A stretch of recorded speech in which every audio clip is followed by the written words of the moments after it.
Monsieur Pedrin, en revenant au 11 ou au 11 novembre 2025, vous vous souvenez de cette conversation avec le service de police de la Crosse devant votre domicile?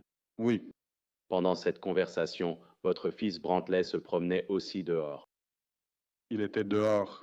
Quand Brantley était à quelques pas, vous avez crié que Josie Dykeman avait brutalement assassiné votre fils. Oui, Maintenant, Monsieur Pedren,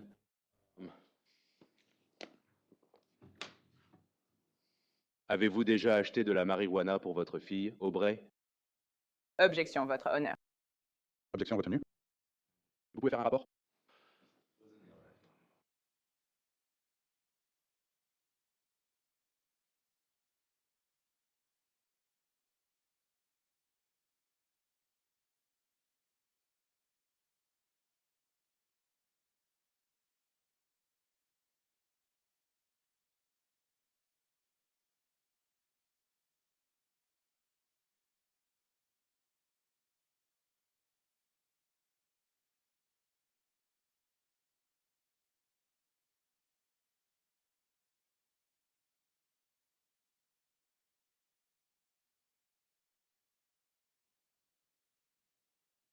Veuillez ignorer la question. Continuez.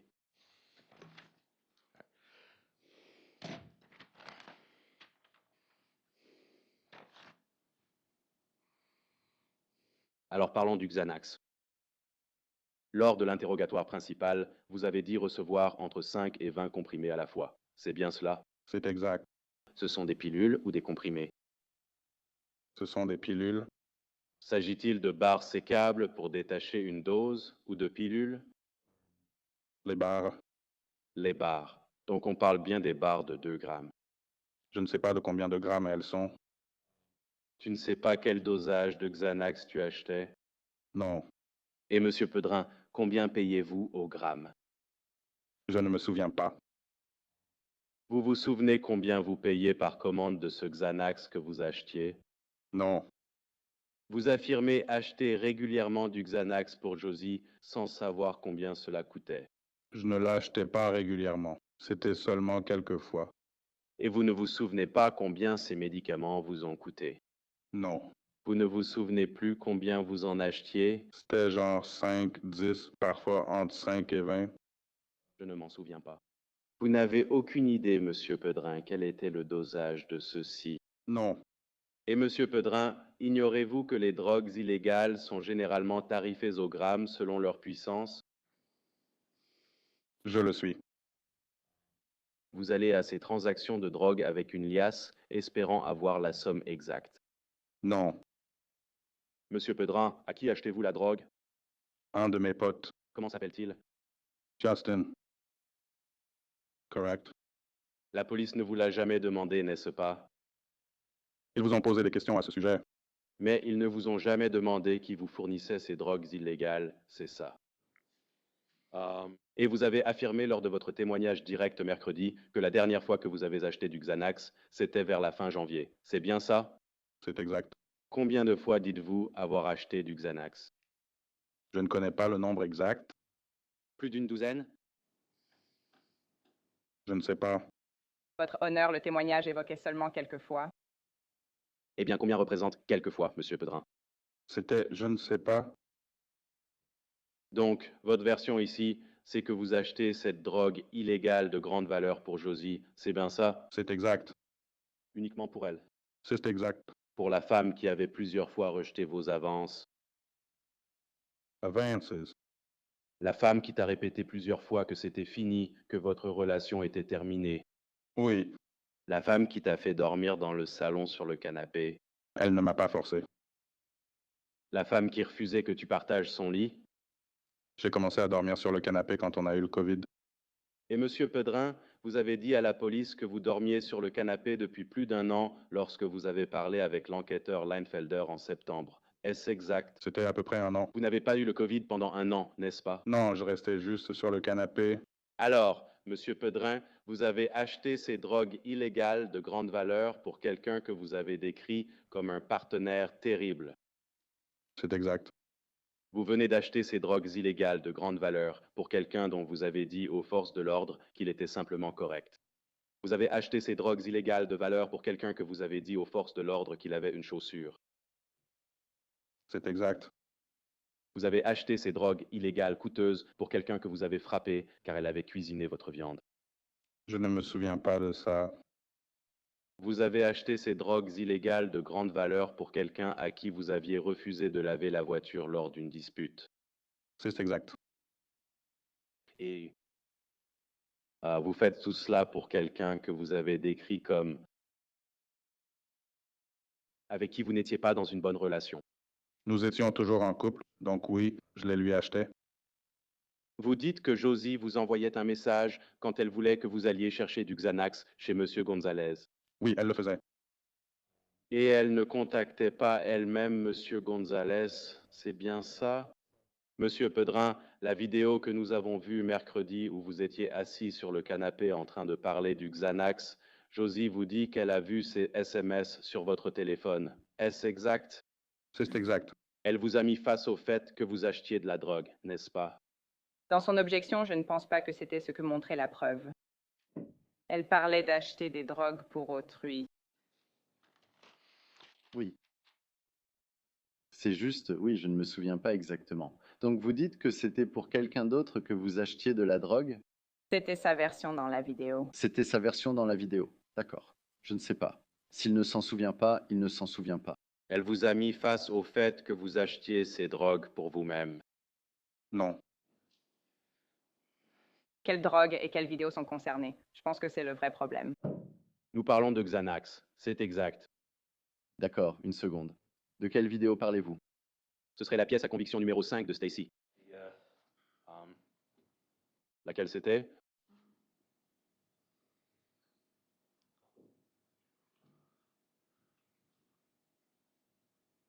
Nous l'avons étiqueté différemment en interne, monsieur le juge. Je peux en passer quelques secondes. Chez nous, c'est la 5528, mais on peut en passer quelques secondes ici pour vérifier qu'on parle bien de la même chose. Ok.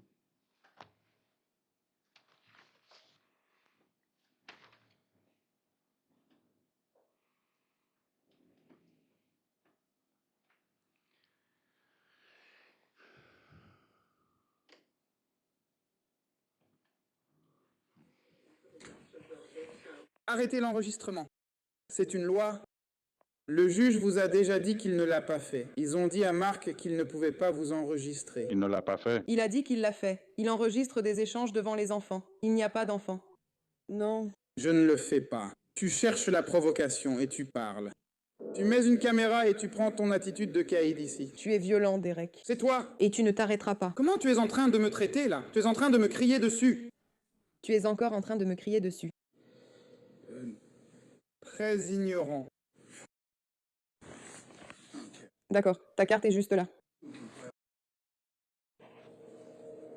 Mais je ne vais pas le faire.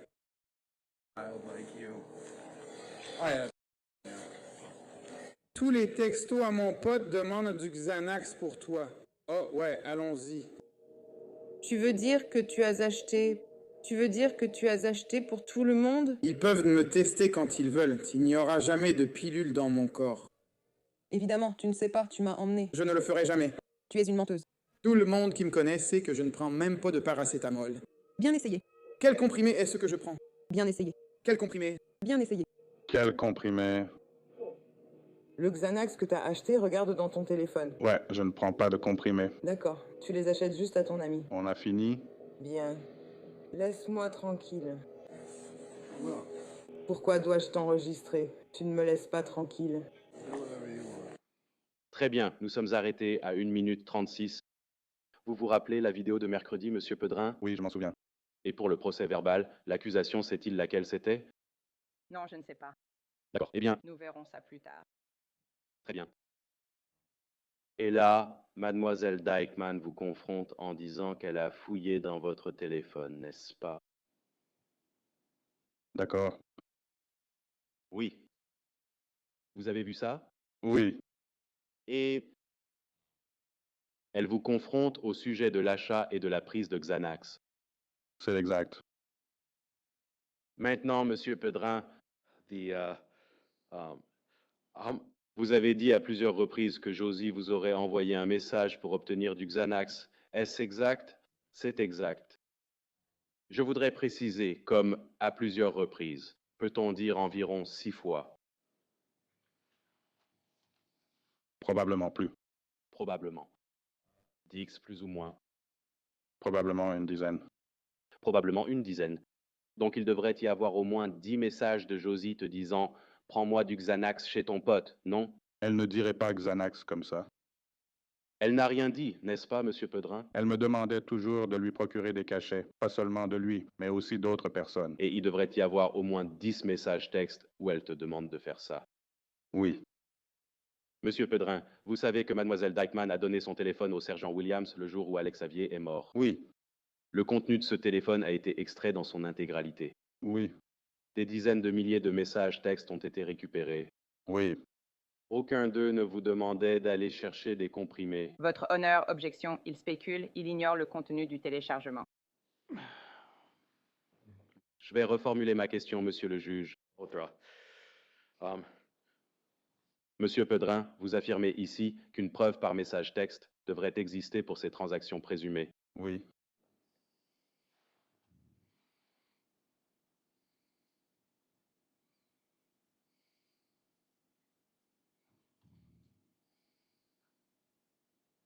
Mademoiselle Dykeman vous a-t-elle interrogé en janvier sur votre consommation de drogue après la fracture d'Alex? je ne me drogue pas. Votre honneur, je vais soulever une objection pour oui dire. Si c'est sa déclaration, alors c'est du oui-dire. Monsieur le juge, je le présenterai comme un point clé de l'autre question. Dans un message texte, comment va-t-il établir le fondement de l'un ou l'autre par message texte, votre honneur? Passons à autre chose. Avançons.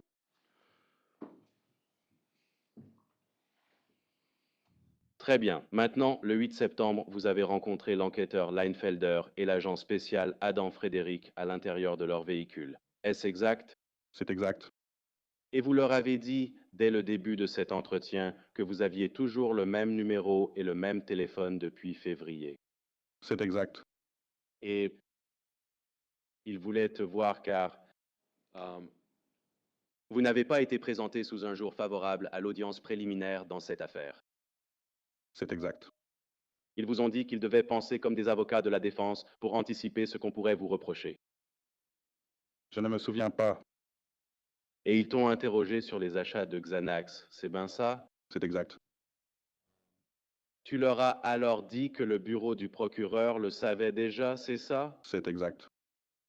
Apparemment, ils ignoraient que tu l'avais déjà admis lors de la réunion d'avril. C'est bien ça? C'est exact. Tu as dit avoir une commande régulière avec eux, c'est bien ça? Je ne me souviens pas. Ils ne t'ont pas demandé de détails précis sur la commande ou la quantité de comprimés, n'est-ce pas? Non, Ils n'ont pas demandé le dosage, non? non, Ils ne t'ont pas demandé la couleur des comprimés. non, Ils ne t'ont pas demandé comment ils étaient emballés. non, Ils n'ont pas demandé de qui tu te les procurais. non. Ils t'ont cru quand tu as dit que tu les avais simplement achetés pour Josie. Correct. Maintenant, en fait, c'est ce que l'enquêteur Leinfelder vous a dit. Il ne s'intéresse pas à votre consommation de drogue. Il veut juste l'entendre. Je dis ça comme ça. Alors, Monsieur Pedrin, à un moment de cette conversation, les enquêteurs ont dit qu'ils voulaient voir votre téléphone. Je ne me souviens pas. Vous ne vous rappelez pas qu'ils aient demandé votre téléphone alors. Au tout début, ils l'ont fait. Et ils ont dit vous saviez qu'ils voulaient voir votre téléphone pour essayer de vous écarter de certains de ces problèmes liés au Xanax. Je ne me souviens pas. Et Monsieur Pedrin, après leur avoir dit que vous aviez toujours le même téléphone et le même numéro depuis février, vous avez dit à l'enquêteur Leinfelder en réponse à cela que vous aviez en fait cassé le téléphone. Est-ce exact? Mon téléphone a bien été cassé. C'est ce que vous lui avez dit, n'est-ce pas? Oui, Quelques minutes après lui avoir dit que vous aviez toujours ce téléphone. c'est exact. Et vous n'avez même pas proposé de leur donner le téléphone cassé à ce moment-là, s'il était cassé, pour qu'ils en extraient les données. Ils n'ont pas demandé. Vous ne vouliez pas leur donner votre téléphone, n'est-ce pas? Je me fichais qu'ils aient mon téléphone. Ils n'ont pas demandé. Vous ne vouliez pas qu'ils aient les preuves de vos transactions de drogue tirées de votre téléphone. C'est faux. Il y avait en fait des preuves. Il y avait effectivement des preuves de transactions de drogue sur votre téléphone portable. C'est exact. Voilà pourquoi, Monsieur Pedrin, vous avez refusé de les laisser extraire les données du téléphone à des fins médico-légales en février. Non. Monsieur Pedrin, on vous a proposé à de nombreuses reprises la possibilité de procéder à une extraction médico-légale des données de votre téléphone portable afin de vous exclure comme source du Xanax. Est-ce exact? Le Xanax ne les intéressait pas. On vous a offert plusieurs occasions de vous mettre hors de cause grâce à votre téléphone portable, n'est-ce pas? Je leur ai parlé du Xanax. Monsieur Pedrin, on vous a offert plusieurs occasions de vous mettre hors de cause en fournissant votre téléphone portable. C'est exact. Et vous ne l'avez jamais fait. Ils ne l'ont pas demandé? C'est non? Correct.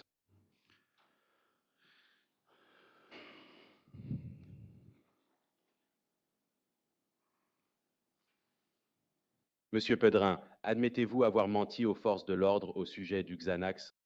Non. Avez-vous dit aux forces de l'ordre que Josie recevait du Xanax de sa mère, Rebecca Ehlers? Non. Vous dites que vous n'avez pas dit à l'agent spécial Frédéric que Josie allait chercher du Xanax à la pharmacie de sa mère à Onalaska et qu'elle en recevait comme récompense pour avoir pris le téléphone. Pas du Xanax. Vous n'avez pas dit ça, d'accord. Mais vous dites avoir eu des comprimés de sa mère. Vous niez avoir dit cela à l'agent Frédéric. Je ne me souviens pas de ce que j'ai dit. Monsieur Pedrin, avant de commencer, je vais vous poser quelques questions directes et j'ai juste besoin d'un oui ou d'un non. Admettez-vous ou non avoir utilisé de l'alprazolam ou du Xanax avant la mort d'Alex? Non. Niaise-vous, Monsieur Pedrin, avoir pris du Xanax pendant que vous travailliez au Ship Shape Car Wash? Je le nie.